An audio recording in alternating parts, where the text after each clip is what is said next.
All right, hello everyone. My name's Chris, and I have here. Hello, I'm Matt. All right, and we are the Hardcore Casuals. And the reason why we're called the Hardcore Casuals because I am a very casual gamer, and Matt. And according to Chris, I'm the hardcore one. He's a hardcore one. Okay, so I feel like starting this podcast, we have to introduce ourselves. I think we should start with the big question, like. What is our best 3 games?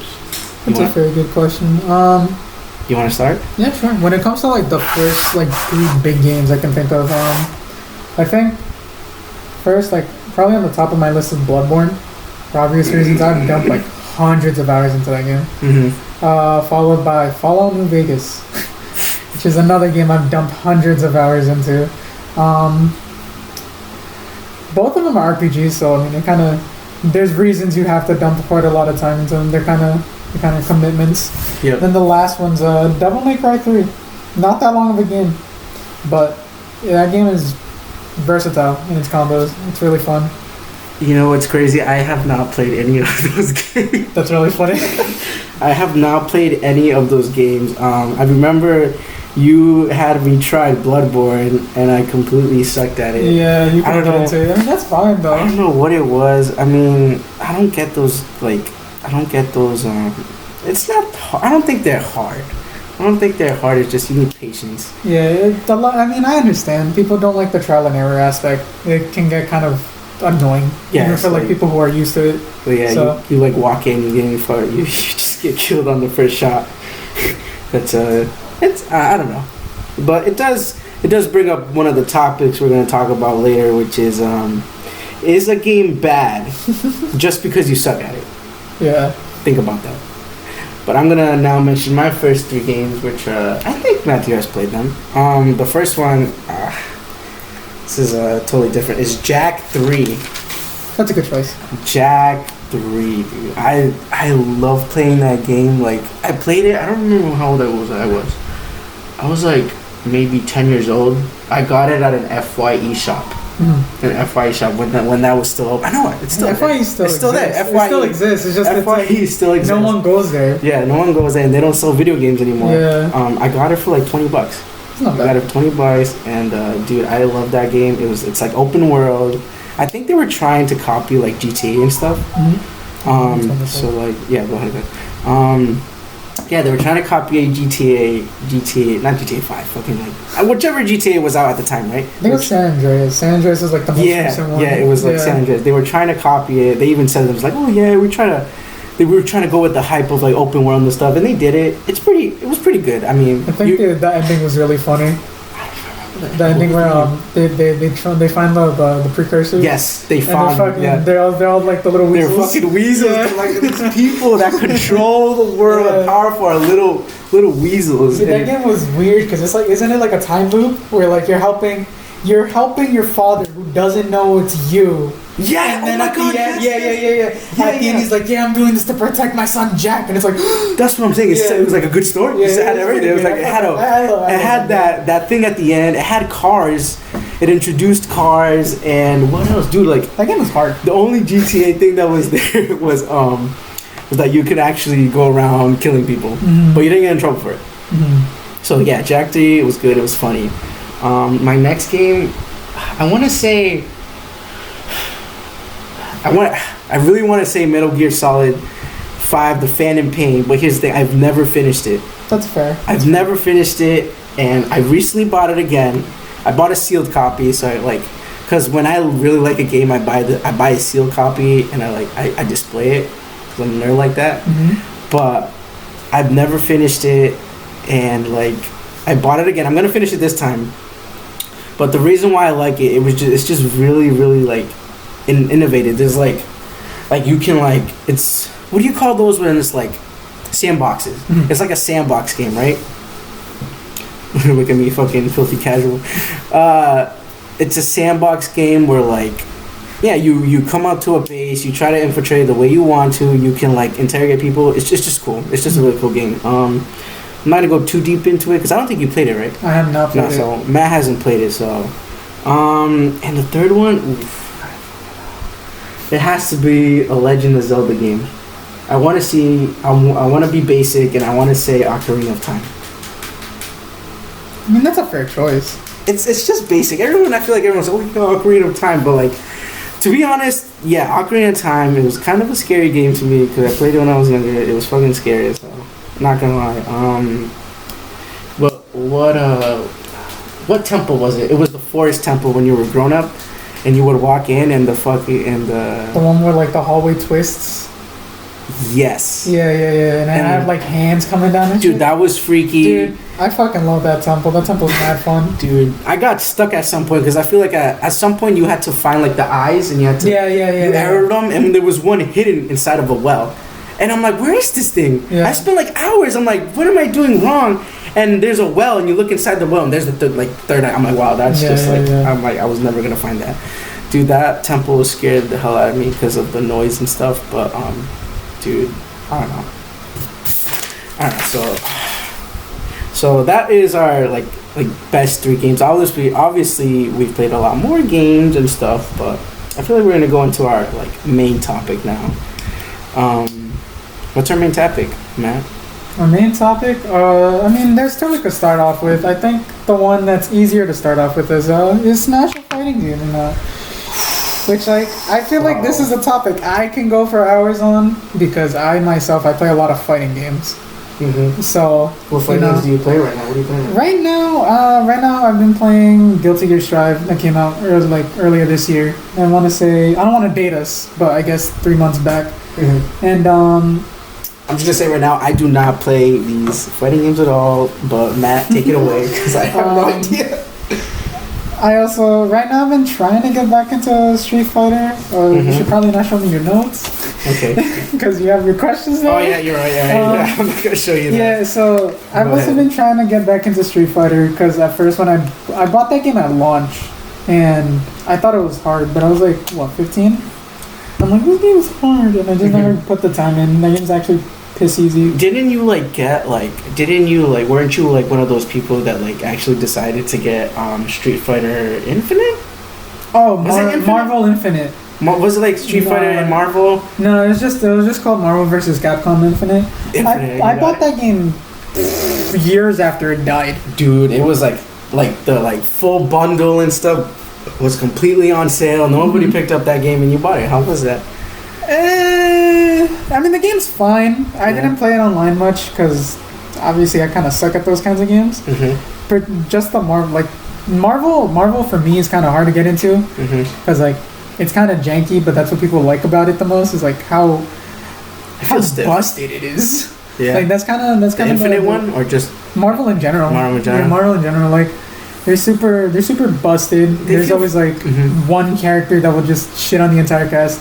But wait, what was the character? Was it like I don't know. Was it Deadpool? For Infinite, I don't remember. For 3, was it like Deadpool or for Marvel 3 it was Virgil from Devil May Cry. Yeah. Yeah, I was gonna say some Devil May Cry. Yeah, it was Virgil, but that was in Marvel Infinite. Not Infinite, Marvel 3 Ultimate, and then in Vanilla Marvel 3, I think it was Dante. I don't remember though. I didn't play that one that much. So we can agree those are fighting games. Those are straight fighting game. But I mean, you do the same thing in Smash Bros. You hit the other guy. You're on the stage. What doesn't make it a fighting game? So I'd call it. All right. So what would you call it? I think now that time has passed, I've kind of dropped the whole like I'm a hardcore fighting gamer. No, Smash is in theory a fighting game. So you say it's a fighting game? It's a fighting game. Okay. Because at the end of the day, you're still... The other guy wants to beat the shit out of you. You want to beat the shit out of them. Whoever wins, right? Mm-hmm. That's a fighting game. What a lot of people don't consider a fighting game is because it's not traditional, like 2D. You can only move back and forth, maybe jump a little bit. You can't really go... It's not basic. And that's what a lot of... There's no life bar. Like... Items, obviously, that's another thing. Dude, oh my god, I'm gonna say this right now. I don't care. I love playing Smash Bros with items on. Items definitely makes it a lot more fun. And I feel that items should be competitive.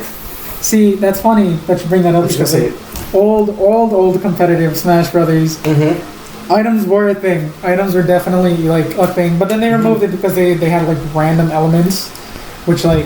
It's crazy, dude. I don't. You know. Okay, so like I understand the randomness, but like yeah, you have two people fighting. Whoever's gonna win is win, and that's the point. It's random, right? It's random. If it happens to come by you, you pick up the item and use it. You know, you got it, and then you have to train to go against that item. You know what I'm saying? If it's a laser, you know, you have to learn how to reflect it. I feel like it adds more depth into it. I know that it's already Smash Bros. Already has some depth, you know, pretty good competition and stuff. But like, I'm not really, how do I say? I don't play competitively, but I love playing it. I feel like I play it all the time. I play online, even though sometimes it's laggy, but I still play online. I have fun. I just like having fun with the game, and I feel like items just makes it fun. I feel like at the end of the day, it just makes it fun. Yeah, when if you're looking at like what makes a game fun, I mean that's kind of all that matters, right? Like for a lot of people, like for Smash Brothers, they prefer the items off because it makes it fun for them, because it's like, oh, it's more of a skill game than it is like, can you deal with the bullshit that the game's throwing at you? I can already feel the sweat coming out. So it's like, I personally, like when I'm playing with friends, I'll play with items because it's like what the little what's his name? I think it's like Mr. Saturn. Like one of my favorite things is I'll tell my friends, "Yo, block this," and I'll throw it at them, and it pops their shield, and it's like Mr. Saturn. Mr. Saturn. It's the little head that walks around. That pops your shield. That pops your shield. You didn't know that? I didn't. Fucking know if you block it, it pops your shield. It's funny. So what? It's like dude, we have to go through all these items because I didn't know. Yeah, Mr. Saturn. I thought it just like a thing you throw. No. I thought it was like a gimmick. You know, like. You throw it at someone's shield and it pops. It's funny. Can you reflect it? Like, what is it called? I think you can reflect it, but like obviously, like if you have like a character with like a reflect, like Fox. Parry it. That's what I meant. Can you parry it? I don't think so. No? I think it just pops shield immediately. It's really funny. I didn't know that, dude. I was thinking about it because I was like, when you're in the waiting room for online, they kind of put in like little items, and I'm like, what does this do? Like, and then like the little bot that appears that you can fight with before the fight, it doesn't block. So that's crazy. Like it's like every item has its use in that game. Like the pitfall, the ball with the exclamation point. Like if it's on the stage, like you'll drop them into the stage, but if you throw it at them off stage, it spikes them. Oh yeah. So it's like, you know, there are uses for items. That's like, if you want to be like competitive with your friends, that's fine. Dude, but like, I don't know. I think with items it's fun. But like for competition, if you want to see who's better, but like skill, then leave it off. You know? Yeah, I can definitely agree with that. That's true. Like just straight, you know, fighting on and on. I feel like that's good. See, the problem is sometimes is that like one of the big problems I face is that like many people like playing without items because that's like, I don't want to say like. Normal, like that's like cool. Like, no, don't put an item. What the hell? What are you, a weeb or something? I'm like, no. I mean, like, people put money and dedication into putting this. I feel like we should use it, and it's fun. Like, I feel like there's nothing wrong with it. If you're playing competitively, put some money in there. All right, whatever. But if you're just playing, we don't have to just have one stage, a flat stage. You have all these stages, do all these things, and like, I feel like it takes skill, you know, to platform in Smash Bros. In general. I feel like. One of the things you gotta learn is how to platform. Like jump and drop. Yeah, right? Smash Brothers definitely has a learning curve that a lot of people don't give it credit for. Yeah, especially like for someone who's never touched Smash Brothers. Like we grew up playing those games, so it's like for people, I've seen people who have never played Smash Brothers be like, "What the hell am I doing? How do I move?" Dude, it's so hard to teach somebody. It's so funny because it's like you get on a platform and they're like, "How do I get down?" It's like, "What do you mean? How do I get down?" And it's like, "Oh, you never played this before." Dude, it's so hard to teach someone to play Smash Bros. How do you jump? Like, just, move the stick up. Like, what do you mean? Like, it's so hard to teach them to recover. That is the hardest thing. They don't understand. I think that's the hardest thing to teach someone. Like, oh my especially because, like, so we have little ones in our family too. Not kids, but we have nephews. Yep.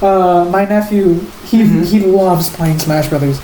Every time. Yeah, Alonso loves playing Smash Brothers, man. That's crazy. And it's funny because he's like, I'll get him off stage and he's like, I don't know how to get back. I'm like, what do you mean? Like, just hold up and B. He's like, how do I do that? It's like, what do you mean, how do you do that? I feel like it's the concept that you have to press a B. Yeah. That it's also a recovery, but it's a move. Mm-hmm. I feel like I can get it, but it's definitely hard to teach someone, especially a little kid. That's definitely one of the hardest things, dude, to teach someone how to play Smash Brothers. Did you play all of the Smash Brothers? Define all, because I've played Smash 4, but not the one on the Alright, Wii U. so let's say, did you own every single Smash Bros. Until Ultimate? Yes, except the one on the Wii U. That's the only one I skipped out on. Okay, I can understand them. Because, like, I had the one on the 3DS. Mm-hmm. So, in theory, I have played Smash 4. Oh, yeah, that's right. We did have that, yeah. Yeah. And I didn't play the one on the Wii U because I didn't want to buy a Wii U. I mean, oh, my God. At the time... They actually had one. Yeah, at the time, like, what was I was in, like, high school. So, like, I didn't have money, first of all. Mm-hmm. Second of all...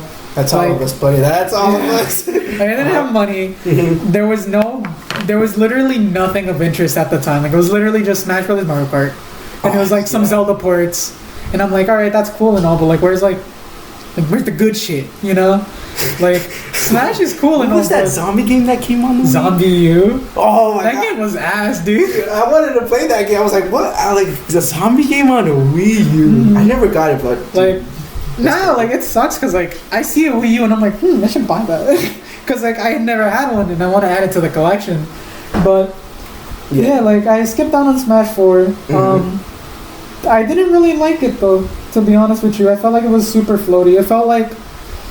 I personally thought it felt more like Brawl than anything else. Yep. And, like, people were like, no, it doesn't. It's like, it kind of did. Yeah, there was, like, different... What was it? There's different, oh my god, what's the word? Mechanics. Mm-hmm. Like, oh, yeah, definitely. I feel like after, like, what was it, like 50-60% you got into, like, rage when your character's flashing or whatever? Yes. Yeah, that completely changes the game. So it's like, yeah, that's fair. Especially when you have, like, especially when you're, like, the game was developed by, I think, Namco, Bandai Namco? Mm-hmm. Oh my god, I'm saying that wrong. Bandai Namco. Mm-hmm. So it definitely took some influences from Tekken, because Tekken had Rage, and Tekken still has Rage. Didn't Bandai Namco help produce the one right now, Ultimate? Yeah. I don't know. It never clicked in my head. No, like some of the mechanics in Smash Brothers are definitely taken from Tekken, like especially Ultimate. Like when you get the like game-winning move, like kill, mm-hmm. It like zooms in and flashes. In Tekken 7, if it's like a game-winning move and there's two people throwing a punch, it like zooms in, slows down. So it's like they take some cues from Tekken, which is honestly really interesting. Yeah, yeah, that's crazy. Okay, so here's the bigger question: which is your favorite Smash Bros? Ooh, that's tough. My favorite Smash Brothers. I guess it depends on the day you ask me. Cause like, I think they're all fine. I think they're all fun games. The one I've definitely sunk the most time into was Melee. But that's because like, growing up, that's the only one I had. Yeah. And then even into high school, like all I had was Brawl. So it was like, I didn't like Brawl all that much at the time. I played a lot of Melee competitively already? For a little bit, yeah. I played it for a little bit.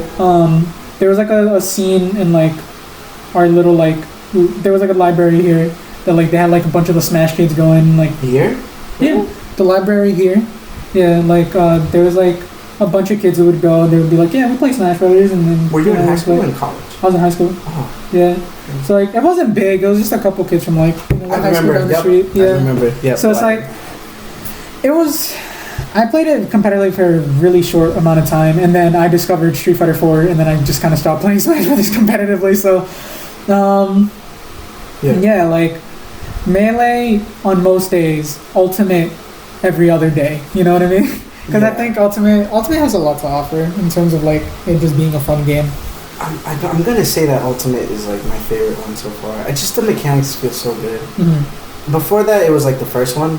It felt, I don't know, the fighting felt good. Yeah. It felt crisp. Like when you freaking, what was Mario's, the back air? That back air was so weird. Mm-hmm. Like he would like spread his legs out back. Yeah. That one was, it looked cool, but like it felt good. Mm-hmm. I don't know, when it comes down to like fighting games, it's like if it feels good, like you're actually like freaking actually hitting somebody in the face, and it feels good. Mm-hmm. Yeah, for me it would have to be Ultimate. Yeah, let's see. Is there any like reason Ultimate's like your preferred one? Well, it has like all the characters, but it's mostly Yeah, it has like everything. It has all the stages. It has all the characters.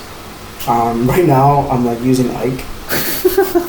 I know. A lot of people don't use back Ike. to his Brawl days, huh? Dude, yeah, dude. I'm like, bro. I used to use Ike like in Brawl, and I used to use it in 4. Mm-hmm. And I'm like, no matter what, Mario's gonna be my number one, regardless. Like, you know, we played this all the time. I'd always use Mario. It's like I gotta learn another character, and I'm not gonna survive in this, you know, this Smash sweaty world. So I was like, I gotta learn Ike. So right now I'm playing with Ike. So that's pretty good. Mm-hmm. I don't know what we use though. We use like I've kind of hopped around when it comes to Ultimate. Like I was using Mario when the game came out, and then Joker dropped. I used him for like a week, and I'm like, I don't like this character. And then I went back to Marth because I used Marth the most in Melee. That's who it was. I used Marth a lot. I see you. I see. And Marth. then I was like, damn, Marth kind of sucks in this game. Lucina's kind of better because Lucina's just kind of better Marth. And then I stopped playing the game after that for a little bit. And then recently, like, because I've been kind of getting like, I want to get back into like more shit. So I hit up a friend who like only plays Smash Brothers, and I'm like, yo, let's play. And he only plays Smash Brothers. Yeah, he only plays Smash Brothers and Valorant. So it's like, huh? What was the game? Valorant. It's like a. Is it like? It's like Counter-Strike. It's a shooter, right? Yeah, it's a shooter. It's like Counter-Strike, but like you have powers, you know. I've seen gameplay. Yeah. It looks fun. The issue with it is that like rounds are like League of Legends rounds where they last for like half an hour, and I just can't do that. I just can't do that. Oh my god. It's crazy. Like I tried it. It's fun. You definitely need more. You need to.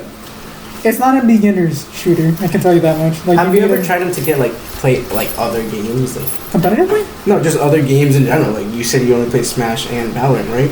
Oh no, him.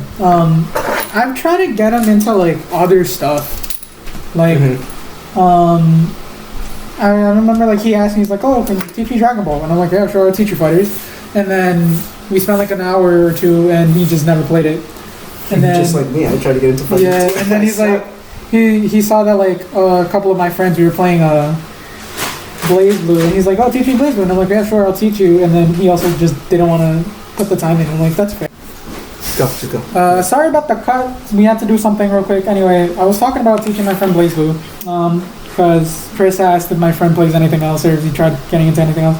But yeah, he just didn't want to put in the time. I feel like when a Smash Brothers person wants to learn a fighting game, it's always funny because like they always tell me, "Oh, just learning commands is hard," and it's like, not really. But I understand like the idea of like having to put in the time to learn something new when you're already like good or decent at one. So it makes sense, you know. Before I used to be like, it was not that hard, but like now it's like, now that I'm like a fucking senior in college, I understand. Like, yeah, time commitments kind of suck. Yeah. And once you're like good or decent at one, you don't want to put the time into another. It makes sense. I remember when I tried to get into Dragon Ball Z and like you kept beating my ass, and that just totally unmotivated me. And I feel like that's one of the hard things. Yeah. It's like like I have a lot of friends, right? Well, not a lot of friends, but not many that are into gaming, but they game, but like they only play like Warzone or Apex and stuff. And I'm like, I want them to play Smash Bros with me, or any other game, right? Or Hot Pursuit. I love playing Hot Pursuit online. I still play that. I race and stuff. When I have them play this game, right, and they lose, it like completely unmotivates them. And I understand that because I was literally in the same boat when I tried to learn fighters. But like, it doesn't mean. Well, this actually introduces us to one of our other big topics, right? Wow, that came out pretty good. When I play these, like when Matt teaches me like a new fighting game, like I know he likes to play a lot of anime fighters, so I try it, right? I try Dragon Ball Z, I get freaking wrecked, I get stomped on, I'm like, oh shit, fuck this game, you suck, and then like I drop it, but that doesn't, if I want to say the game sucks, like because I'm mad, but it doesn't suck though. But like that's like a big topic because people, I know a lot of people that are like, oh, this game sucks, but like obviously you can see that they're struggling to learn how to play it, they don't have the time. So like does a game really suck because you suck at it, or how does that work? Like, how does Quick answer: yes. I'm kidding. No, I think that is a very hard question because it's like everyone has their preferences when it comes to a game, right? Like I know some people who they will sink hours into like League of Legends, right? Games that like you really need to kind of like understand to be good at it. Yeah. And then when it's like, oh well, let's play like this much simpler game, and they can't get it immediately, like, oh, this game sucks. It's like, does it though? Like, does it suck because you have to commit the time, or does it suck because like, you know, you don't want to put in the effort to learn it? Or I'm gonna play. You know? I love playing devil's advocate, and I'm gonna argue this Yeah, that's because fine. I understand, right? Yeah. So here's the thing, right? You make a video game, you want people to play your video game, right? At some point, you gotta make it where everybody can get into it, right? But you know that's not gonna be perfect. You know, sometimes you want certain people to play your games and stuff like that, right? But like if I go into this game and it's too hard, or like I don't get something certain, then I mean, like, was it really good enough for me to like keep playing, or like, cause like I could say like, yo, this game sucks, like, cause I couldn't. I'm a regular gamer, like I play games all the time, but I just couldn't get. What was the game? Bloodborne. I couldn't get it. Like, I can say it sucks, cause, I mean, why not? I think You know? a perfect example of that is Dragon Ball, actually. Because Dragon Ball Fighters. Because okay, the idea of making a game simpler for people to get into, on a surface level, that sounds good, right? Like, okay, let's make a fighting game so simple no one can be bad at it. What about the person that's bad at it? Dragon Ball is an easy fighting game because you have a button you can mash that gives you a 6-hit combo, does 30% on a character, builds meter, and gives you a Dragon Ball. A lot of resources. And I can promise you there are a lot of people who lose to that. And then they're like, this game sucks. I can't beat this guy sucks. Oh my god, he's not playing the game correctly. And it's like, okay, but like that guy's having fun. Yeah. The guy who's mashing one single button is having fun. You're losing to that? So is the game bad or you bad? You know what I mean? Yeah. Like, I understand like putting in the like not wanting to learn a game because like I've been in that, right? Like I've had friends try to teach me how to play Counter-Strike, or they want me to play Valorant, like for as an example. And having to learn how to keep a steady aim with the mouse on a new game every time, it's frustrating. You play with mouse? Yeah, because most of my friends play on PC. So it's like, yeah, so it's like playing mouse and keyboard, having to learn how to keep steady aim is frustrating because like if you're bad at a team game, then you're the weak link, right? Yeah. So it's like if you have like a squad full in like Counter-Strike and you need to plant the bomb and you die at where you're the one who's planting the bomb and you die, you've lost your team the game. Because then the opposing team defuses the bomb, that's it. So it's like, and you get all the hate. Yeah, Oh, and you then suck, they're like, oh, you fucking suck. Dude, I hate. So when, it's like, everyone dies and you're the only one left, and like, oh well. yeah. What am I gonna do? We're like perfect You know what I'm example is saying? Rainbow Six. Right? Oh my god. Yeah. Exactly. So Oh, it's so toxic. like exactly. So it's like imagine, right? Like I understand, right? Being bad at a game can be super frustrating. Yeah. Especially when like your friends are already decent at it. Yeah. But like I don't think it makes the game bad per se. I think what's bad about it is that you don't want to sink the time in, and I don't think that's bad necessarily. I think it's more of a roadblock to get into the game, right? But at the same time, I'm of the mentality that not every game has to be made for you, right? That's very true. Yeah. Because like, let's say fucking Undertale, a game you recently played. Oof. Super story driven. You have to like, you can't play it like any other RPG. You have to, supposedly, you have to do a merciful run and then a neutral run, whatever the fuck. Yeah. I don't personally find that fun, right? I think it requires more of me than I want to give the game. Yeah. And it's like, if it's like a normal RPG, like I don't know, I played Dragon Quest XI recently, like probably like earlier last year. game's really fun, by the way. That you can just kind of build your character to the point where like you're strong as shit and you can take anything out, then I think that's fine. But like if I have to like worry about am I killing the right enemy, do I have to really like, if I don't kill this guy, will it progress the story? If I kill this guy, will I, kill a certain run? I don't like that. I think that doesn't make, I don't think it makes the game bad. I think it makes the game not for me. You know what I mean? I wanna bring something up because like I really want to talk about this because you just mentioned it. Mm-hmm. Dude, I feel like the gaming community, I love the gaming community, right? This is going to bring something up, right? The only reason why I played Undertale is because so many people, like, you got people that review it, you have people that talk about it, talk so highly of it, right? Mm-hmm. I played this game, I had to force myself through it. Mm-hmm. Not force myself because it was bad or anything. I was like, oh man, I've made a decision I made a commitment to myself as a gamer that I'm gonna start playing newer games, different games. I'm just gonna pick up a game and play it. Mm-hmm. And when I went through this, I was like, oh my god, I have to finish this game. Finish. It wasn't hard, but one of the things that it has I didn't like, it was like Pokemon, where you're walking through and then all of a sudden you have to get into battle. That completely annoys me. Mm-hmm. Like for some reason, I feel like you hit a stump and you gotta do this, and what if you don't want to, but you're forced to do it. It was a good story game, but like, it has its down. So what I wanna bring up is that like so many reviewers and all this stuff bring all these different opinions to the game, but like when you actually play it, it's such a different experience. Like I feel like we have to get away from that. Like yes, a game review is good. You want to know, because like the biggest thing is that games aren't free. Yeah. You want to know what you're getting into before you play it. But it's like, I think what is a game that you always said to play but I didn't like it? Or like Witcher 3. I told you to play, you didn't like it? I don't like Dude, Witcher that's 3. the biggest example. I don't like the Witcher 3, dude. And that's fine. I think that's that fine. game is so... It's fine. Whatever, right? It's fine. He doesn't like it, but I completely love that game. I was like, yo, this game is so good. It has all these things, but he didn't like it. And that's completely fine. But like, I feel like there's this thing going on where like, someone reviews it, like, oh, well, we'll give it an 8, right? We'll give it an 8 or 7. And then when you read the description of a 7 or 8, anywhere, right?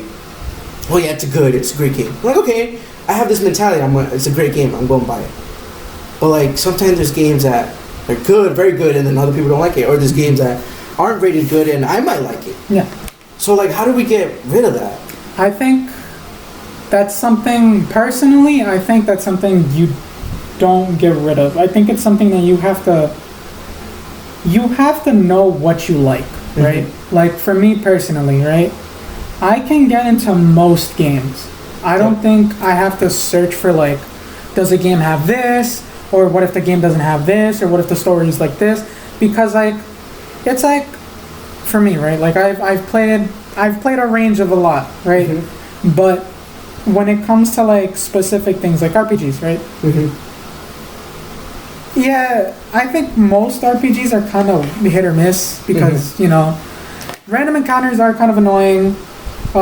Most of them kind of have the same story of high school student is a high school student, go make your friends, and then the last chapter, like, let's go kill God. And it's like, okay, yeah. Isn't that like Persona? Yeah, that's Persona. I don't know, I didn't play those games either. Like, but, that's how most RPGs go. But then you have like a game like Dragon Quest, who like, my friend fucking loves Dragon Quest, you know? She's the only reason I even played Dragon Quest 11.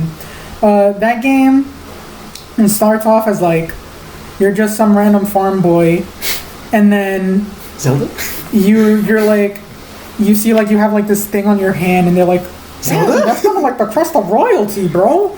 And then the story starts from there, right? Mm-hmm. You're basically a lost piece of royalty that's interesting. They try to get rid of. Mm-hmm. And because you exist, the king's like, oh, I would like to meet you, because he wants to kill you, not because you're royalty. Wow. Yeah.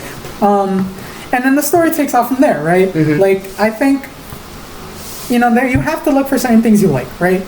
Like, for example, I fucking love action games. I like high speed, a lot of action, difficulty, you're like, constantly doing shit. Like Nier Automata? Yeah, like Nier Automata, Devil May Cry. Oh, yeah, I see. I couldn't get into Bayonetta. Bayonetta is one of those games that people are like, oh, it's exactly like Devil May Cry, this and that. And I don't So know. what turned you off from that game? Because it sounds like a perfect match, right? I don't know. I think it's timing. It could be anything. Be honest. Like, what is it? Yeah, for me, it was just timing. Like, I played it at like a point where like I had played literally all of the Devil May Cry games back to back. So yeah, too much. So I was of that like, I was actioned out, you know. that I was makes like, all sense. right, like then I played the Bayonetta, and I'm like, So if you would have gotten a break and came back to Bayonetta, you think you would have liked it? I think I would have liked it. Like that's the that thing. sucks. Is like I feel like you, for liking a game, you have to time it, right? And I don't think looking at reviews is a good idea. Because like it's crazy because that's all I do. I know, and like trust me, bro. That's why I've told you you have to stop listening to IGN because like, for example, when Overwatch came out, everyone was sucking that game's dick. Everyone was like, "Oh my god, Overwatch is the greatest shooter ever made." Yeah. This and that. I got around to it. I thought it was the worst $40 I've ever spent. Wow. Because that's a big. First of all, like it's a team-based game. Right? So you have to worry about your teammates doing good or if you're doing well. And then with shooters, you're kind of almost forced to play it competitively because once you just play casually, the game gets boring, right? You kind of need people to play it with. And then when I bought it, I had already had friends who were playing it. And when we played competitive, they would just get mad at me. And it's like, bro, I just want to play the fucking game. Because you weren't that good? Yeah, because I wasn't that good. And I'm like, I just want to play the game. Like, let me get used to it. The and toxicity. then, like, it's annoying, right? Yeah. But then it's like, if you have like a single player game, like for example, Yakuza. You didn't like the Yakuza games. Or rather, you Which did. one? Which was the one? It was Yakuza Zero, right? Zero. I liked it. I don't know what it was. It was too repetitive when it came to the combat. The combat was too repetitive. You know, kind of like The Witcher. I think that's a very fair statement. Having played all of them already, because like I started off with Zero. That's the one you let me borrow, and then I bought it. I think Yakuza's main driving force is the story. Dude, the story was great. The story for Zero is fantastic. Oh, yeah. Definitely. I love the story. Trust me, it's all down here from that. Like Kiwami's good. Yeah. Did you play the recent one? 7? Something song. Dragon of Song. Which one? The RPG one or the last one with Kiryu? Because there was the Song of Life was 6, and then Like a Dragon is 7, which came out 2 years ago. The one where his hair's all fucked up. Like a Dragon. That's that a was an different RPG, character. right? Yeah, that one's an RPG. That's not Kiryu. Then the one before that. Song of Life? Yeah, I beat that one. I fucking love that game. Yeah? That game is so over the top. There's a scene where... spoilers, I guess, because this game's fucking old. Where they want to get this baby, right? Because like it's a baby for an important character, but it's also like the father's like important to like the dark world, you know, the underbelly of crime in Japan. And it's like they want this baby so bad, but like Kiryu and his group are like protecting it. Bro, they start playing football with the baby. This man, they're chasing each other down. They chalk the baby, bro. As soon as it slows down, the baby's having a grand old time, bro. I can see it. Yeah, and then like one of them catches it and they're rolling down the stairs and like go, and they start. It's like, what the fuck is happening? But I fucking love that game. I love Yakuza 6. But yeah, like when getting into a game, you have to kind of already have an idea of what you like and what you want from it, but at the same time you have to expect nothing.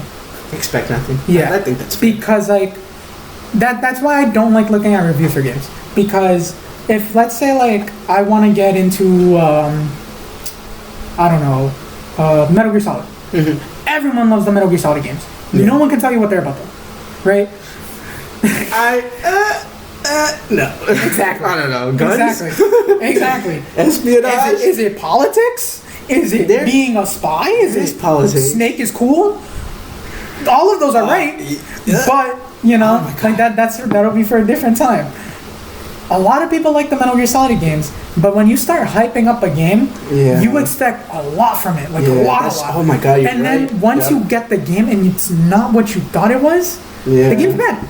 In your opinion. Because it's like, I was like that with The Witcher. Mm-hmm. Because like you hyped it up, all the reviews said the same thing. You know, I had a couple friends who had played it and they said it was really good. And then I got my hands on it and I just thought it was boring. I didn't think the characters were all that interesting. Geralt's cool, I guess. The world is okay. Like it feels very kind of not lived in. Like there's enemies everywhere. Mm-hmm. But like it's kind of whatever. The combat, in my opinion, feels really like slippery. Slippery. Yeah, like it feels like have you ever played Arkham Asylum or any of the Arkham games? Yeah. You know how like it feels like he kind of like he's punching a dude and then there's a dude on the other side of the fucking map and he like flies over. Yeah. It feels like that, and I don't like combat like that. I know what you're talking So it's like it felt like that. It's kind of simplified, no? Yeah, it's very simplified. There's not a lot of depth to it. But like what I've heard everyone say is that the story is the main driving factor of that game. Which for me, when you see like a lot of shit on that game, a lot of people are like, oh, the world building is amazing, Geralt's such a good character, everyone just wants to fuck that one black-haired bitch, which I mean she's a baddie, it's okay. Yeah. But it's like I don't know, it just didn't captivate me like some people said. Now I enjoy watching it. I think I would prefer to watch certain games be played by people who enjoy them rather than play them myself. Dude, that's like happening every day. People would just rather watch people play them. Oh, because like I'm not even gonna get there now. Like trust me, like I think that's a whole another can of worms that I'm okay opening right now, because I think I've seen the argument of like, oh well, there's no point watching someone play a game when you could just play the game yourself, right? Yeah. But I think you have to take into consideration like real life. Like maybe someone works a very draining like job. Yeah, right? no time, money, and stuff. Exactly. Yeah, so it's like for me personally, right? I'm a university student. I'm a senior in engineering, right? So you already know my workload is more than most. Yep. On top of that, I don't have access to wired connection at home. So if I want to play a fighting game, it's either wirelessly or in training mode, and neither of those are fun. Yeah, it's kind of right. hard, yeah. So it's like, and like, yeah, I know I said I play a lot of fighting games, and training mode is kind of important. But like when you want to get in just to get in, and you already know the game, sitting in training mode is not fun. So it's like, you know, like I would much rather just watch people play it, because I may not be able to play it, but like, yeah, I can kind of gauge like, okay, well, this person plays this character, now I know what they do, I see like what I should do against certain characters, this and that. So like you can still get something from watching someone play it. Yep. But like the argument of, oh well, you just play the game instead of watching it is kind of dumb, because like yeah, there's a lot of factors. There's a lot of factors that play into it. No, yeah, that's 100%. Yeah, I feel like I do it sometimes too, just to get a really good picture of the game. But the one thing I can say is that sometimes it ruins it, because like there's a big story thing in the beginning and you're already watching it, and you're already, you know, they already seen plenty, like you might as well just watch the whole thing, you know, if you already started at the beginning. But yeah, that's actually kind of 100%. Damn, did we even ask him the question if a game? We kind of no, we didn't. Okay, so. I mean, we can still get back to that, because like we were talking about like games you don't like. I think so we established you don't like Witcher 3. Yeah. Okay. Weirdo. No. What other game? Yeah, The Witcher. I could tell you one that I've talked a lot about with my friend. Go ahead. I don't think Breath of the Wild is that good. Yeah. Like, oh my god! I think that's a really good. I think Breath of the Wild. I think it's a good game, right? I just don't think it's a good Zelda game. I don't think. I see where you're going now. Like, I enjoy it. Yes. If you take away the name, The Legend of Zelda, right? Because when you're playing it as a Zelda game, you're expecting a lot of story. You're expecting these grand temples that, like, they tell a story themselves, and there's a lot of shit you can find. Dude, that's a hell of an argument. Yep. And then you play it, and it's like, okay, I'm in this desolate world. for reasons like, oh, Hyrule's been destroyed by Yin. It's like, yeah, that's fine and all, but like, okay, there's the 1 or 2 horses over there, there's a couple trees over there, there's a little rock coming out of the ground. I don't care. Zelda was such a baddie in that game. Zelda was a baddie in the game, and she was British. Come on now. Exactly. So like, there's a lot that play into why I don't like Breath of the Wild, and like that's not just to like reciprocate like the edgy Redditor that's like, I think it's a bad game because this and this. No, it's like, I don't think it's a bad game. It's just not a good Zelda. It's just not a good Zelda game. I agree with you to an extent. Mm-hmm. I understand what you're saying 100% because I feel the same way. Well, not really. I understand it, but I don't want to say I want to agree with it because it is technically a Zelda game. Mm-hmm. There's a Smack Zelda game logo on top. So it is a Zelda game. It is a Zelda game. But I do understand what you mean because it's not like Ocarina of Time. Mm-hmm. It's not like Majora's Mask. It's not like Twilight Princess that I didn't finish because I play these games, I enjoy them, I don't want to finish it. You want to know why? Because I don't want to finish it because I'm like, oh, this is the end. I don't want it to be the end. You know what's funny is like I don't think I've only ever finished like a handful of Zelda games. I think I've only beat Wind Waker and Breath of the Wild. You didn't beat Ocarina of Time? I've never beaten Ocarina of Time. Oh my god. I've never beaten Twilight Princess. Dude, we're gonna get old and we gotta finish these fucking games. Look, I mean, if you want to do a whole little side channel on the side where we play the games, that's fine. Oh. But like, yeah, like I don't finish Zelda games because they're just like, I think they're a little too long. If that makes sense. Oh yeah. They last a little too long for what they are. But they're fun. I think they're enjoyable games. But yeah, back to this thing, right? I do. Yes, they're not. What's the word I'm talking about? They're not the norm. Mm-hmm. That game was not the norm. You didn't have these beautiful ass temples where you go in, you get that item. Oh my god, I love that feeling of opening the chest and you like a brand new spanking item they can use. I love that, and that wasn't there because everything was around you, which is okay. You know, there's nothing wrong with it. And yes, the story was. Honestly, I don't even think it needed voice acting. I feel like there was no need for voice acting, to be honest. Yeah, I mean, it was kind of wasted on that game, but the story, if you look for the story, it's there, right? Because, like, Zelda tells you, oh, Link, for gameplay reasons, you don't remember what the fuck happened 100 years ago. Here's a map of where you need to go. That's fine, you know? I think that's okay. The story being optional, I think, is kind of stupid. What do you mean by optional? Because the main... Like, literally, the minute you step out of the little, like, thing... Oh, yeah, you can go fight. You can go fight Ganon. Yeah, that's true. So it's like, the story's optional. You don't need it. So and, like, do we really want this freedom that people are giving us? Or do we want a straight story? I think the thing is, like, if you're going to appeal, you need to appeal to, like, a certain demographic of people, right? Because, like, Breath of the Wild was marketed as a new Zelda game for a lot of people buying the Switch. Yep. But the way Nintendo talked about it was like an old Zelda game. Like on the Nintendo Entertainment System, they talking about...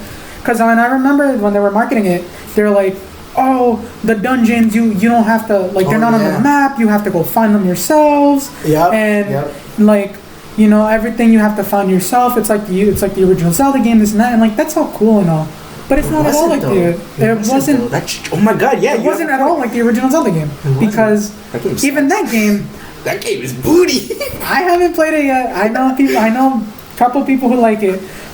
It's booty because you know we're older now and we weren't born during that, but yeah, like. It was marketed as an older Zelda game when it really wasn't, because to us an older Zelda game is Ocarina of Time. Right. That's true, yeah. To me personally, even though Chris is older than me, I think an older Zelda game is Link to the Past, right? Yeah. Like you tell me old Zelda game, I think okay, top down, I'm running around dungeon to dungeon, and that's it. That's the game, right? Yeah. Plain and simple. But that's not what Breath of the Wild was. There was no dungeons. Yeah. Like the main dungeons were like what, the ones in the air? No, they were like the animals. Yeah, it was the bosses. The bosses. Yeah, that wasn't. And those were really dungeons. Yeah, those weren't really dungeons. There was like 2 or 3 puzzles, and then you fought the boss. Yeah, it was. Yeah. So like, I see what they were trying to do. Yeah, like I understand what they were doing. I just don't think they did it well. Okay, with that being said, though, are you excited about Breath of the Wild 2 though? Yes. It's like, still Zelda. okay. I love you. I didn't like it as a Zelda game. It's still a good game. But to say that I didn't put in, like, I put like 70 hours into that game, man. Yeah. Like, I got some of the rarer items.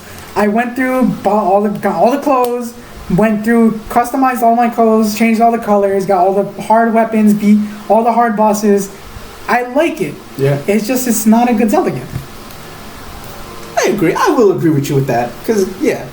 Did you get, like, Dark Link suit and, like, all the other suits? Oh, no, because I did not buy amiibos. Oh, dude, that was so nice. The Dark Link was good. Mm-hmm. Dark Link was good. Oh, my God. That was, like, I blew my mind. I'm like, Dark Link? That was good. That was crazy. Oh, yeah. And I don't think we still haven't answered the question of is a bad game bad because you're. So I'm gonna say you made a good argument. So I'm gonna just have to take this L. I think you are right. That if a game doesn't suck just because you're bad, because there's lots of people out there that might like it, and you don't have to like it. Like obviously we established with The Witcher 3. So yeah, I feel like at that point, a game does not suck. No, there are bad games. There are bad games. There are bad games. But I feel like that isn't a good enough excuse. Like what? Bioshock Infinite. Oh my god, dude. I ruined like the whole... It didn't ruin the series. Dude, So, Matt played those games first. And until now, I played them on the Switch. I was like, fuck it, let's do it. Let's get this collection on the Switch. I played them on the PS3, and I bought Bioshock on a complete whim because we were like, well, how old was I? I was like 14, and like we played. You watched me play through most of it. I was too scared. Yeah, and like I fucking loved the first Bioshock. Don't ask me anything about it though, because I don't remember anything. But I fucking loved the first Bioshock. I thought Bioshock 2 was. Dude, I'm with you. I love the first one. The second one was good too. I love the second one. You may not, but I think it's okay. It's okay. I don't think it's bad. I think they try to do something new with it. It wasn't made by the same people. It's okay. Mm-hmm. And then at first, I thought I liked Infinite, but then I tried replaying it like at least 4 or 5 different times, and every time I get to like it's just a regular shooter. I get to the graveyard boss, the one where like you fight like Elizabeth's mom. I didn't finish it. I couldn't finish it. That's fair. There's like a boss you fight, like you go to like a graveyard and like her ghost comes up and every time I get to that boss fight, I'm just like, this game isn't fun. It's just not fun. Like if I wanted to play a regular running gun shooter, I'll just play like Doom or Wolfenstein. That's or what something it felt like, dude. That's what it literally turned into. Like, the first, I don't know what it is. I can't put the pieces together. But the first and second one were unique. Yeah, they were unique kind of. They were a shooter, but like, they were story driven. That's what made them so like special. I want to talk about the combat because like Infinite feels like a straight shooter. Call of Duty shooter. Yeah. The first and second one don't feel like it. Okay. I know what it is. Hold on, let me say this before I lose it. In Infinite, right? It's literally you go to a place, you run. There's enemies everywhere. You go to another place. There's enemies everywhere. There's like an enemy place to shoot them. In Infinite 1 and 2, not Infinite. In Bioshock 1 and 2, the enemies are scattered everywhere, so you don't know. Because when in Infinite, you can tell like you're in the area. Okay, there's gonna be enemies here. You already know it. You feel it. You go and shoot. That's how it felt like.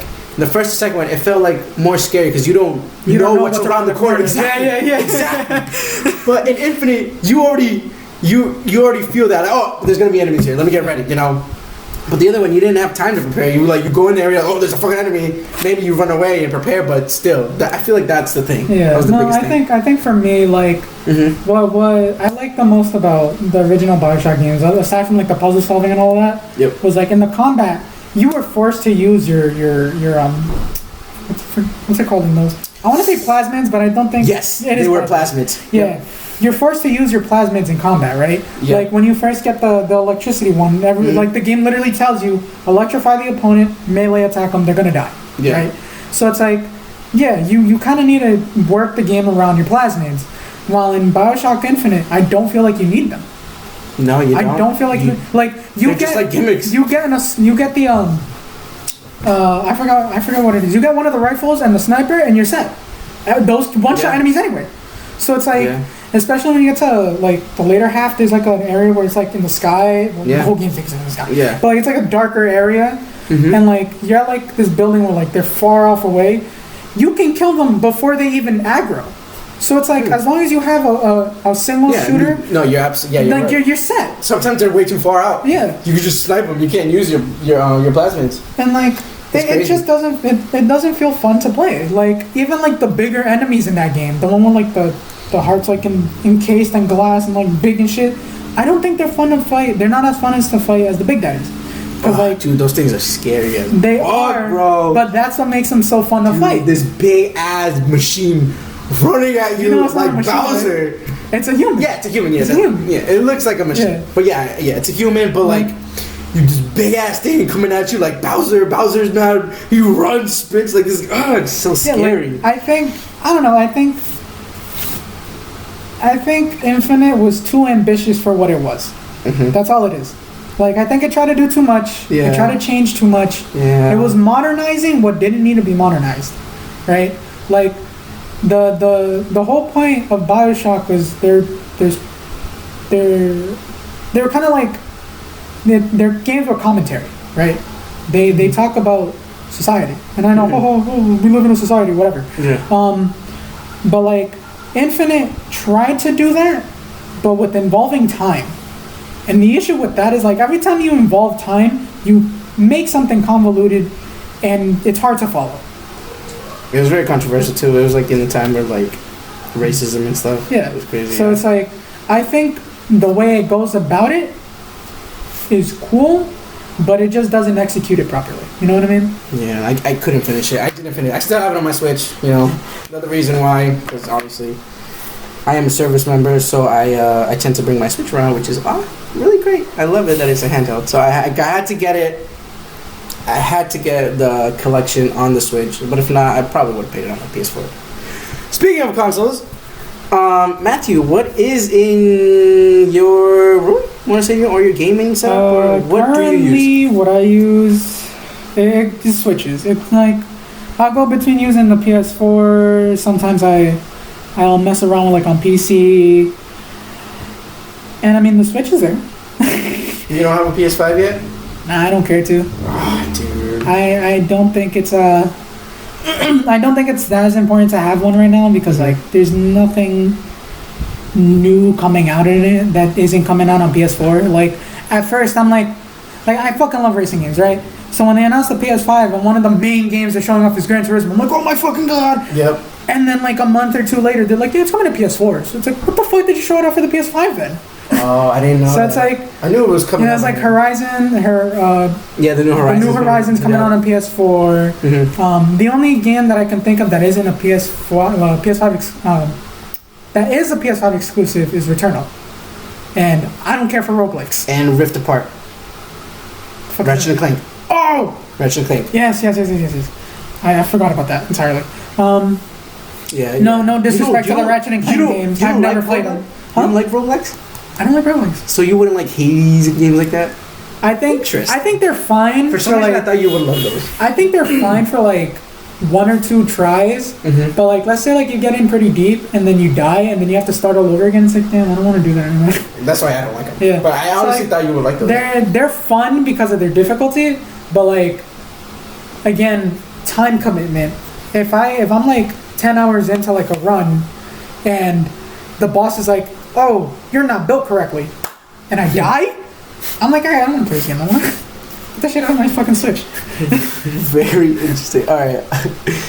Alright, so we're gonna take a quick break and we're gonna go on to the fun stuff. We're gonna play 2 games. We're gonna pick each other's minds. We're gonna first play we're basically gonna play what is it called again? You explain it. So we're gonna play 2 Truths, 1 Lie, right? But obviously we're talking about video games, so it's kind of like 2 truths about a video game and 1 lie. We're gonna say the name of the game, we're gonna list our facts, and the other person's gonna guess which one's the lie, and hopefully try to mess each other up. So you know, so quickly just name your game so we can give them the time. games I picked were Legend of Zelda Wind Waker, Mortal Kombat 9, and Super Mario 64. Wow, I picked one similar. I picked Super Mario 64, so ooh, we're gonna be good. We're gonna be good on this one. I picked Black Ops 1. Black Ops 1. Damn, Black Ops 1 was such a good game, dude. And Need for Speed Hot Pursuit. Fair. And right after we play this game, we're gonna play one more. It's basically The Price is Right, but with video I'm gonna games. let you take care of that one. Yeah, I'll definitely take the lead on that one. But yeah, we'll take a break and we'll come back and have fun. Alright, so we're back from our break, and during our break, we were actually discussing nicknames. And I finally found mine. Matt hasn't, so we'll give him some time. I'll be Matt for now. We'll be Matt. I like Cash, because I'm a casual gamer, right? So we'll just go with that. Cash. It sounds good. Cash is fine. It's not too much, so we'll go with that. Alright, so we're gonna get into the good stuff now. The fun part. We're gonna do these little mini games, kind of like in Mario Party, but they're gonna be vocal games. So Matt, you can go ahead and start with what is it called again? We're playing Two Truths, One Lie. Basically, even though I kind of explained the last time, we're gonna be saying two truths, we're gonna be one lie. That's it. And the first game I'm gonna start with is The Legend of Zelda: Wind Waker. Ooh, dude. So, you ready? Alright, yeah, so when was the last game I played? I don't remember the last time. I think I played it on the Wii U. So I played keep that in mind.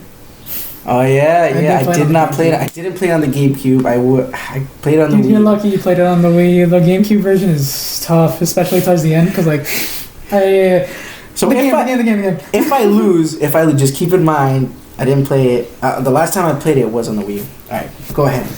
So, Link has a younger sister. Oh my God, I'm already gonna lose.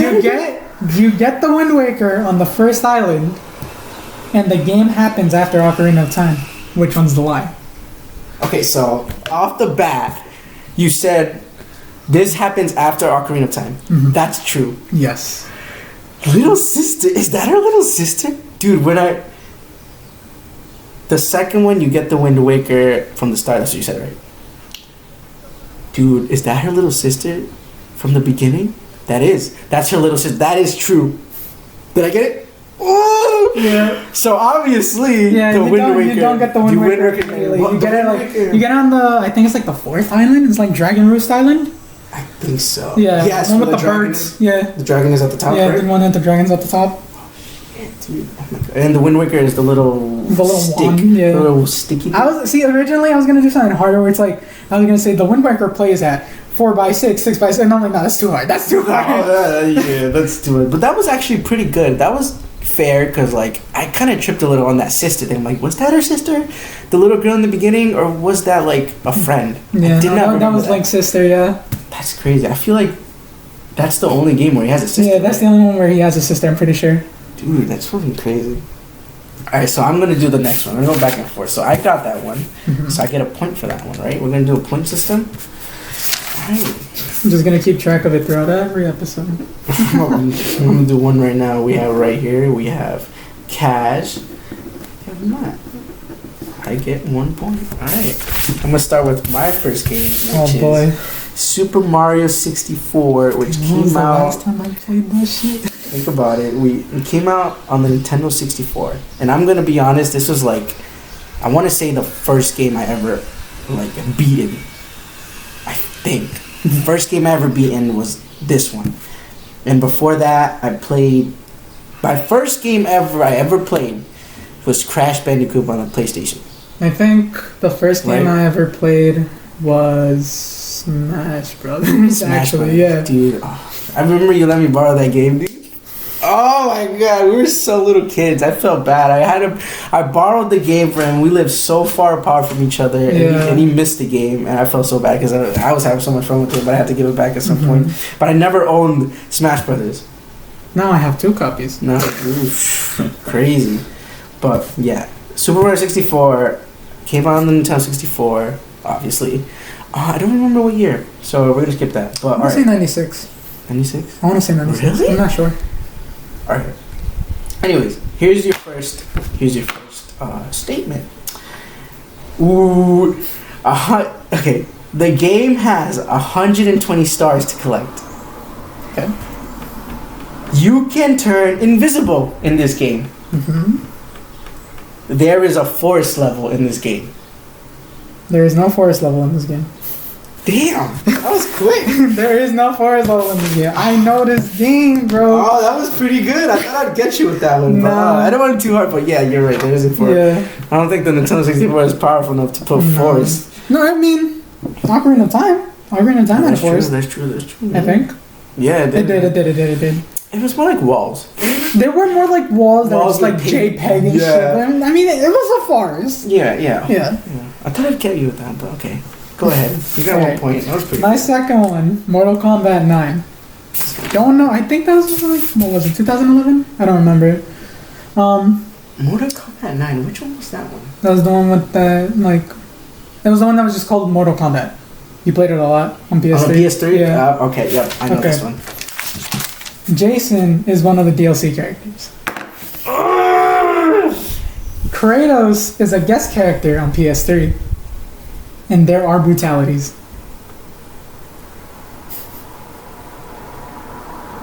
So Kratos was a guest character. I remember that one. That was crazy. When Kratos came on to Mortal Kombat, I'm like, that's pretty nuts. Yeah, I thought that was a pretty surprising guest character, honestly. Dude, and now they have like Jason, which I caught that one. So Jason, that is the light. Jason comes out in the recent one with Alien I and think that was X. Yeah, that was MKX. yes, X. Yeah, X came with Alien. It came with who else? Came with Leatherface. Mm-hmm. Jason was one of them, which is crazy. That was actually really good. Both Predator and Alien. Predator and Alien. That was a good one. Yeah. So you almost got me because I think Freddy Krueger. Freddy Krueger is a DLC. Because I was like, wait a minute. Yeah. So if Freddy Krueger's there, then I feel like Jason. But no, that came in the recent one. Yeah. Ooh, that was good. All right, so almost got me there. But no, been gaming for a while now. All right, so 2 points for me. All right, for you, I went a little hard. We're gonna do Black Ops 1. I'm gonna get you on this one. You're probably gonna get me on this All one. right, ready? There's zombies in this game. Oh fuck! There's zombies.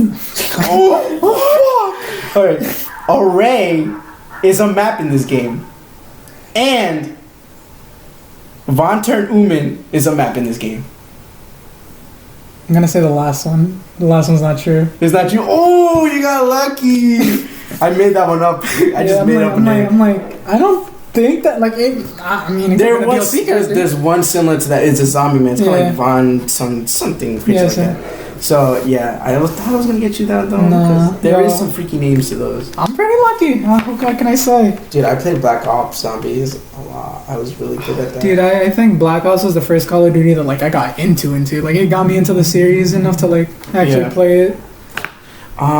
So Black Ops was my first Call of Duty and my last one until the recent Modern Warfare. Really? Yeah, I skipped on a lot of Call of Duty. I think my first Call of Duty, it was my first Call of Duty that I got into, and my last one was the recent one, Cold War.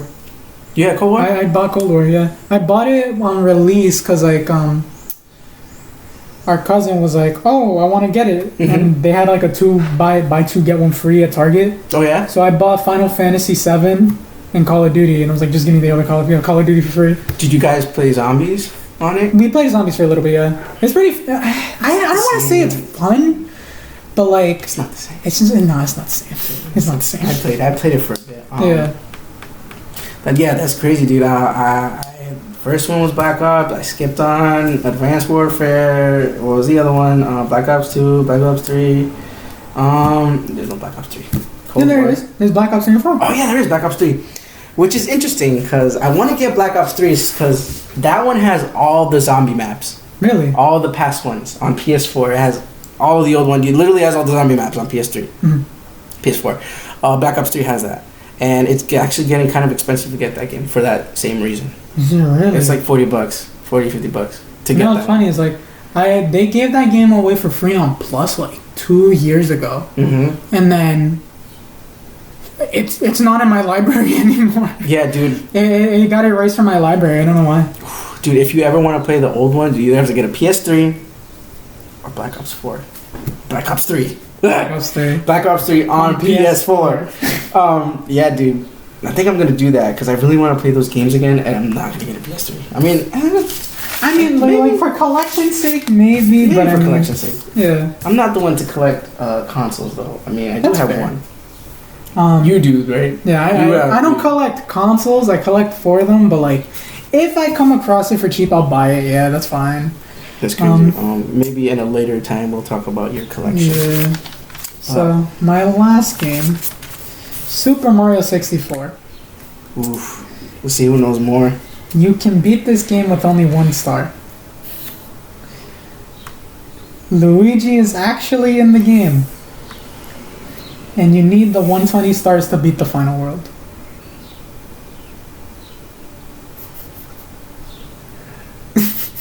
What? You can... I mean, okay. I feel like we're going... You... 1 star to beat the... I mean, yes, you can beat it with Yeah. 1 star. Because you do the Yahoo thing into the third. So yeah, that is true. The third one was... What was the third one? You need the 120 stars to beat the final world. Shit. Final world? What is the final world? There's a final world? I thought once you collect the 120 stars, you get Yoshi. I mean, yeah, you get Yoshi, but there is a final world in that game. Bowser in the Sky, the last Bowser one. Yeah, but you do not need 120 stars. No, you don't. You don't need. So, obviously... What? Luigi? So, here's a little fun fact for you guys. A while back, there was a data leak from Nintendo. Ah, okay, yeah. And they found that Luigi was, in fact, in Mario 64. Where? He was just in the files? He was just in the files. Dude, that's... Originally, if I remember correctly, the working title for the game was Super Mario Bros. 64. That would have been So they were trying to get it working. They couldn't get it working. Why? It's a very developed model. Like, it's just Luigi.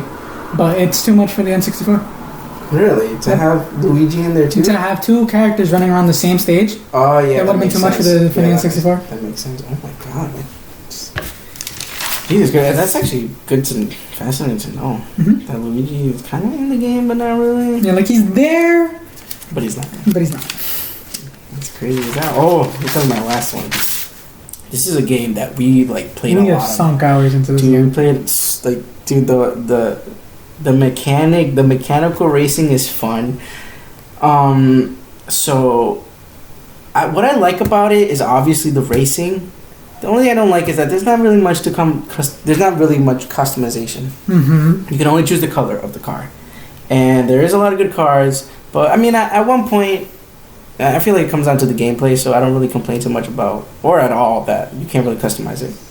The game is Need for Speed Hot Pursuit. We played 2010. Yes, the 2010. I actually got the re-release. I got it, not the re-release. I got the, what do you call it? The remaster. The remaster. I got the Funny remaster. Enough, there was like a day where EA was like putting out codes for the game on Facebook. Yeah. And it's funny because like I got one of the Switch ones. I got one of the Switch ones, and I was like, "Yo, dude, you got lucky. You wanna know what's crazy? No, I know what you're talking about because the page is old. That was like a Facebook page, right? From like years ago. And if you still followed it, then you would have gotten lucky. I think that's why you got lucky. Yeah, I got lucky because I woke up and I opened up Facebook for some reason. I'm like, what the fuck's happening on Facebook?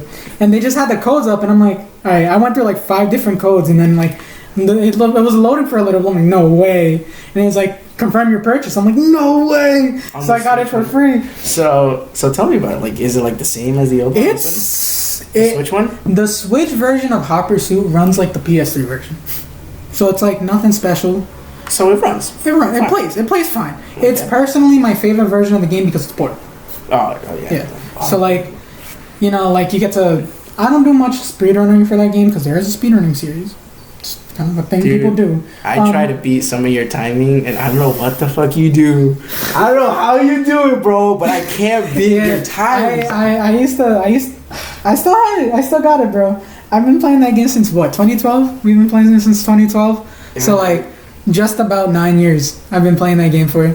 So I don't know, dude. You get like, I'm like, oh yeah, dude. I'm getting the best time right now. Like, hitting no walls, doing all the corners right, and like you beat me by like another 10 seconds. I'm like, where did this guy save 10 seconds? How? Where? And I'm like, Jesus Christ! Like, how do you do it? Like, what do you do? It's a secret. Oh no!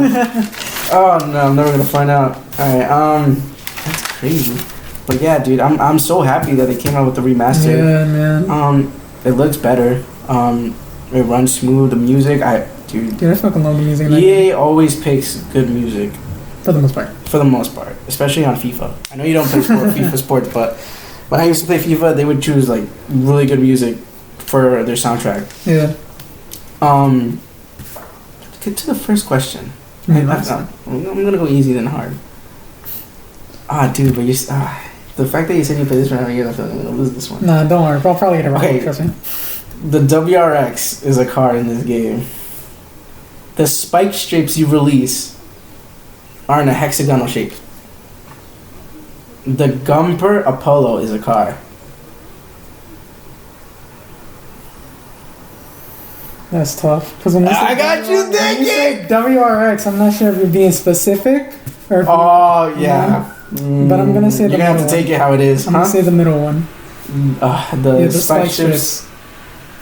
So that is the lie. Yeah, they're just a thin stripe. Yeah. It's just a thin stripe. I thought I'd probably get you thinking. Because I'm like, does he mean like WRX like? Yeah. Not the hatchback. Yeah. Yeah. But yeah, I was referring to the WRX that was there. The Impreza WRX STI. Yeah, the hatchback. That one's really nice. It's a really nice car. Yeah. Sucks that it's one of the worst cars in the tier. But yeah, dude. Is it like sport? I think it's a sport, right? Yeah, it's the first tier car. Yeah. Sport level. All right. Mm-hmm. Yeah, dude. We like this game was like so much fun. The only thing that sucks sometimes is if you don't play the game it's supposed to be played, especially like on a hot pursuit, it gets annoying because you get people that like you're supposed to go in a straight line, not a straight line, but finish the race, right? But people turn around, drive the opposite way. To be fair, that's how I play Hot Pursuit. Yeah, you're right. Because it's really funny. Like I think one of the funniest things I've done is like I've started the race and like like sometimes the races have like shortcuts on the side. So like I'll just do this and they won't see me. Wait, you do what? I'll like start the race and I'll go like that. You just go the opposite way? Like I'll just go the opposite way and they won't see me. So like they'll play the whole race and like I'll go slowly. Like I'll see that like on the last race you're standing, it's like, all right, go. And like I'll just book it.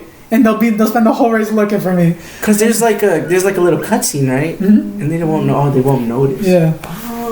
Oh my god, that's actually kind of smart. Man, I mean, it's not bad because you can technically do it. Yeah. Because you can do it, and there's nothing wrong with that. Yeah. But it makes it a little, It is a little annoying.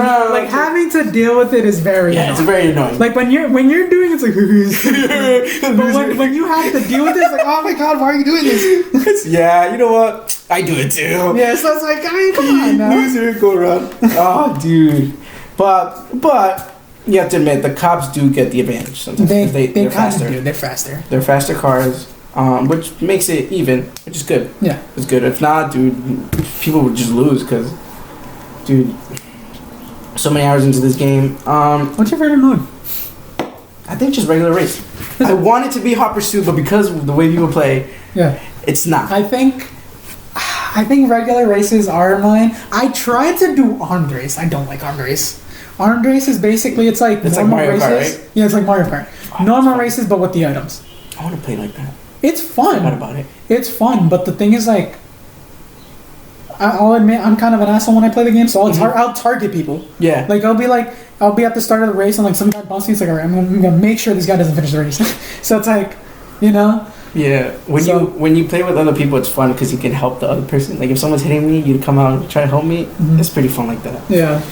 Dude, yeah, it's definitely a fun game. If you haven't played it, you have the chance. You should give it a shot. You should definitely give it a shot. It's straight arcade racing. Yeah, there's no realism at all. There's sadly there's no customization. But like, I mean, if you're like an artsy person, there's like a editor. We're not sponsored. But like, there's a rap editor. What? A rap editor. So like, you wrap your car to like vinyls and shit. Yeah. So like. Isn't that just changing the color of your car? No. They updated it to have like a wrap editor. So it's like you can like put vinyls, customize your car if you want. Really? You just can't customize the cars like body kits, wheels, shit like that. But like they added that in pretty later on. Like just now? I'm gonna say like earlier this year. I didn't know that. I thought it was just a photo mode. No, They actually added vinyls? They added vinyls. I have to check that out. What the fuck? I haven't seen that. But yeah, like if you got a chance, try the game out. It's pretty fun. Straight arcade.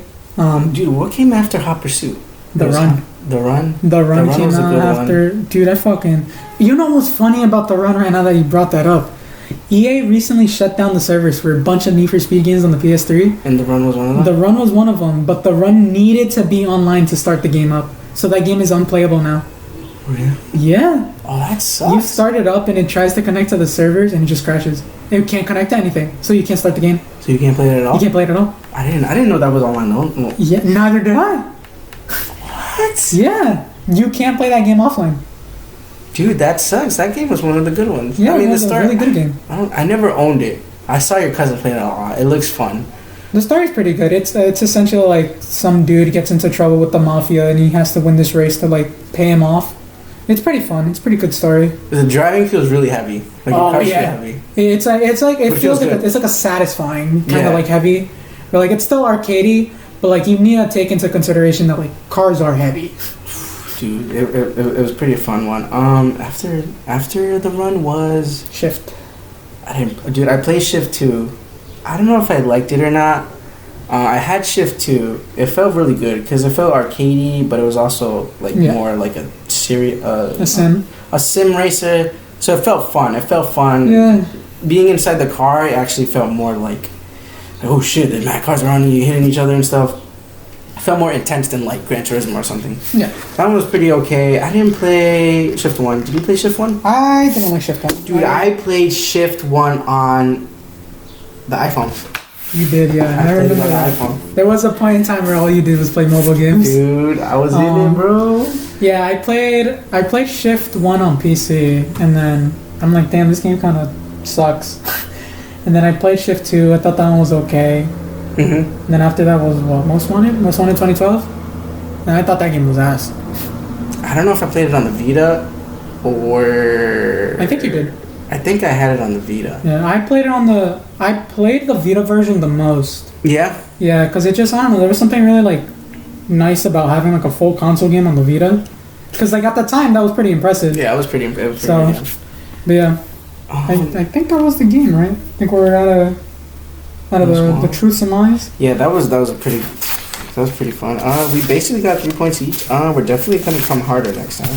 Oh yeah. Now we're gonna go to the Price is Right. I'm gonna give. You're gonna take the lead here. I'm gonna take the lead. I'm gonna go online, right? I'm gonna choose a game first. Choose a game, and Matthew's gonna try to guess the price of it when it first released. And then he's gonna guess how much is a sealed copy of the game. Maybe not sealed. If we don't find sealed, then like a version of it that's okay. Mm-hmm. But before that, we're gonna take a quick break. All right, guys, rolling back. We're gonna roll right into this game called The Price is Right, but with video games. As much as we love talking about video games, we're running out of time for today, so we're gonna do this fast and efficient. All right. So basically, I'm gonna give Matt 3 games. Mm-hmm. Right? We're gonna start with one. He's gonna go, and then I'm gonna go. I'm gonna give him a game, and he has to guess the price of the game. It's mostly gonna be sealed. It's gonna be sealed to good condition. And if it's not, then he has to mention it. It's not good condition. It's okay condition. And we're gonna go off of everyday retailers, Amazon, eBay, and we're also gonna mention that. So I'm gonna start off with Jack 3. From Amazon, right? Oh, no. Okay. Jack 3 Amazon, so it's good condition, I'm not quite sure if it's sealed, but it's in a good condition. So he has the 5, we're going to do the 5% rule. He has within 5% of the actual price, he has to guess within. So let's see how good he is. Let's go. All right, I feel Jack like I'm 3. going to get this wrong already, but I'm going to say around $30. $30. Oh my god. Alright. So, do you want to reveal them now or later? Let's just reveal them now. Alright, so Jack 3. Let me pull this up real quick. Give me a quick second. Yeah. So, Jack 3. on Amazon, right? PlayStation 2. You said $30. Mhm. It's actually not that bad. Pretty close. But definitely not within the 5%. Jack Yeah. 3 for PlayStation 2, $55.62. That's not that bad, but yeah, Right, that's not bad, right? I mean, I mean, the game's like what, from like 2007. around there. I think so. So it's like, I mean, that's not bad, but I mean, I got it for $20 on FYE, so yeah, I got it for 2, so I'm not complaining. that's not bad. All right, you can go ahead with your All right. first one. Mine are pretty basic. So actually, just to say, you got an L on that. Yeah, I'm gonna have to hold that. Damn. All right, go. Mine are pretty basic. Super Mario 3D All Stars, the one that came out on the Switch, 3D Awesome. the one with the Mario 64 Sunshine. The one that recently came out? Yeah. Ooh. The one that discontinued. Ooh. Okay. I'm going off of eBay. Okay. So. Sealed copy? Yep, sealed copy. Fuck. You know, it's funny, I actually have one. I have a sealed copy of that too. I'm gonna keep it for memory. I wanna say 61.30. That's very specific, but also very wrong. What? Nah, you're close. No way. The current like buy it now price is only $50.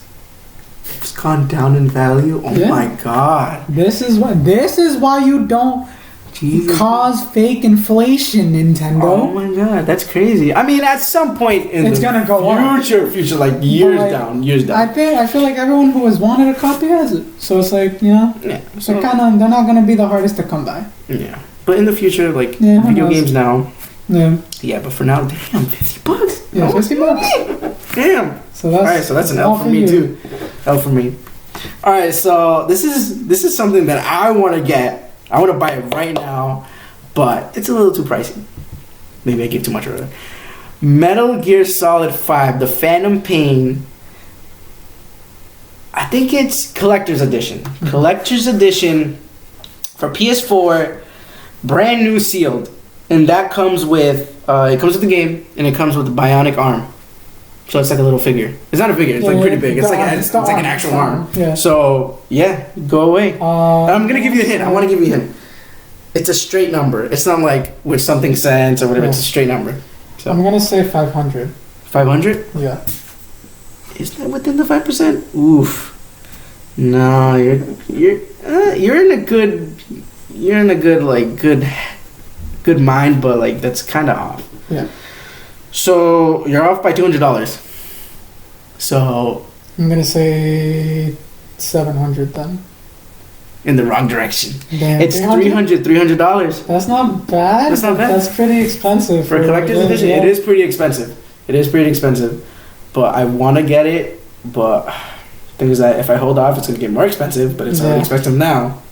Yeah, that's kind of the problem with collecting, huh? Right? Yeah. Dude, I love collecting. The thing with me is that like I don't have a specific niche. Like I don't collect only for. If I like a show or a video game, You're gonna collect for it. I'm gonna collect it. I'm gonna Yeah. just buy that special edition. Yeah. Right? Because I don't really have any special editions right now, but that's something I definitely want to build upon. Like I have a Crash Bandicoot figure. I love the Netflix adaptation of Daredevil, so I got we actually got it when we went to go get our Switches. Yeah. Remember when they gave us that gift card? Yeah. I bought the Daredevil statue. Yeah. It's gone up in price. It's crazy. And that's it. I bought an Arrow figure for the show. Mhm. That came out on CW, and another Daredevil figure, but it was made by different.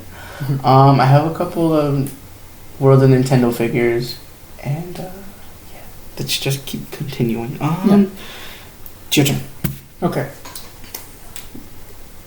The Witcher 3 Wild Hunt factory sealed for PlayStation 4. Oh, this is so hard because it's still it's still new, but factory sealed, dude. I'm so scared, bro. What the fuck, dude? I don't know which way to go because it's kind of difficult because like there's been so many that like maybe they're not making anymore, but they may. Okay, I guess I'll put it this way. Initial release, no DLC, just the game. So it doesn't. Base It's game. not the deluxe. It's not the deluxe. Oh, Base that's game, different. The Witcher 3 On PS4. on PS4, but it's factory sealed. That's kind of like that Skyrim thing we were talking about, dude. That sold for like $600. Yeah. $600, dude. Factory sealed Xbox 360 Skyrim, no special edition, nothing. There's $600. Crazy. I want to say. Ooh, I'm gonna be so off. I want to say $70. $70? Uh-huh. You are pretty off. Really? Yeah. But how, by hundreds? No. You are. The game is priced lower than you think.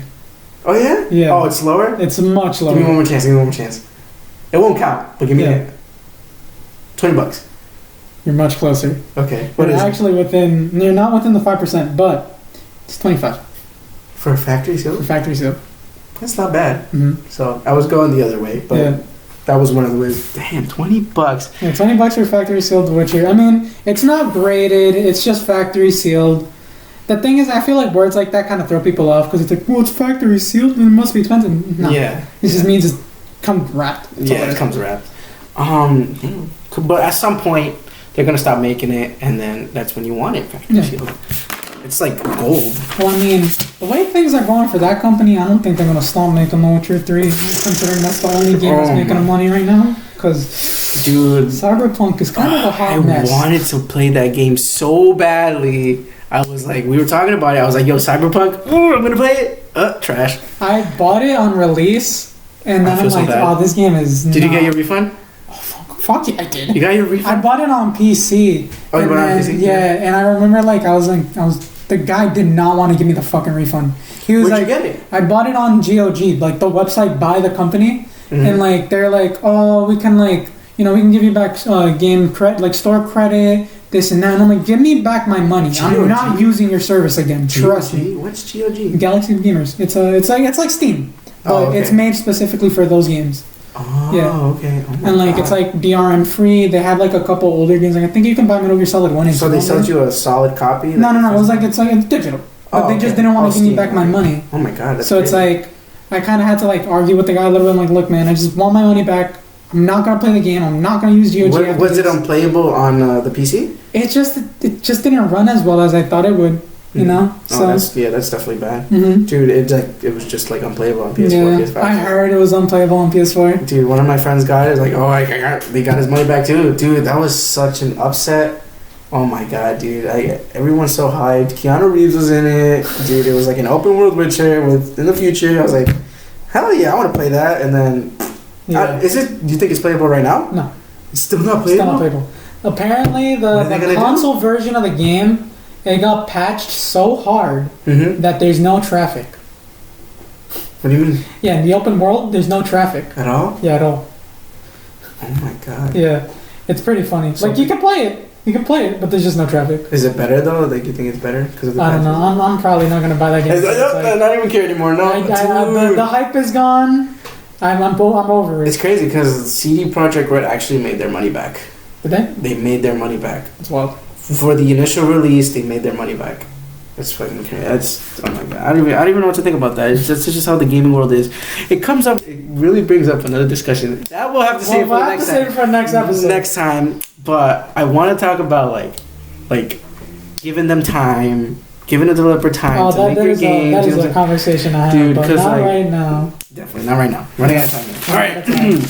That was your last game? Was that your last game? That was my second game. Second game? Alright, so I'm going on to my last game right now. Whew. This is going to be a good one. Because, oh my God. It is basic, but it's a good one. The Legend of Zelda Majora's Mask sealed on eBay. That's tough because now I have to ask, is it the gold or gray card? I can actually give you that answer right now. Let me do a quick look at it again. It is the regular card. I'm going to say... Actually... Doesn't say. So let's just go with regular. Unfortunate. Let's just say with regular. Description.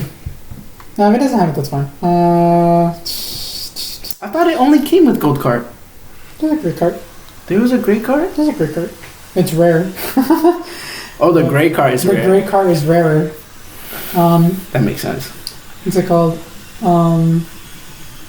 I'm gonna say, because people fucking love Majora's Mask, it's in like in the 1,000, usually like 1,500. Do you want me to give you the actual answer if it was sealed or not? I mean, if it was gray or something? No, that's fine. Okay. But my answer was 1,500. 1,500? You're not giving it enough credit, man. I know I'm You're not. not giving it enough credit to that game. I personally was not a big fan of that game, to be honest with you. Dude, I just didn't couldn't finish get it. in. You remember I didn't finish I it? couldn't get into it. I couldn't finish it. Dude, I loved the game. I hated the whole fucking you die, Mechanic, yeah. come back. Dude, I was struggling. That's when I handed it to you. I was like, you take it, you try to beat it. I'm not. I got past the first dungeon, and then like I beat the first dungeon. Then I found out that like you had to go back and do something in that dungeon to move on. I'm like, man. So I did that. Got to the second part, and I'm like, this just isn't for me. I think it was when it came to the water. There was like the water temple. There's like a water temple or something. Mm-hmm. I couldn't beat the boss, so I had to literally restart outside the whole temple and do the whole temple again. Yeah. Annoying, dude. I was like, I'm not doing this again. Yeah. It's such a great game. I love the characters. I just the concept of that. I couldn't do that. Yeah. You're definitely in the thousands. That was good. What'd you say again? I said 1,500. 1,500. It is in the thousands. It's not in the 10,000s. It is 5,495 with 95 cents. Sealed. Fair. Dude. That is a reseller price. Dude, that is a lot of money for a game that came out a long time ago. Woo! Well, that concludes the game, and that concludes. Yeah, we would love to talk about video games all day, but I'm getting hungry. I'm getting hungry. And yeah, dude, we'll see you next time. And this is our first podcast. How do you think it went? I think it went okay, minus the fan that was on at the start. Oh, I totally apologize about that. We had a fan running. It's hot in here, but we'll definitely do better next time. We'll try to shorten the length. Yeah, it was definitely kind of fun, but you know. I mean, for first podcast, it's fine. Oh, yeah. But we'll talk about that amongst ourselves. We'll let you guys go. I'm gonna sign off now. Fun. Yeah, this is Cash coming out, signing off, and Matt. Later. See you next time.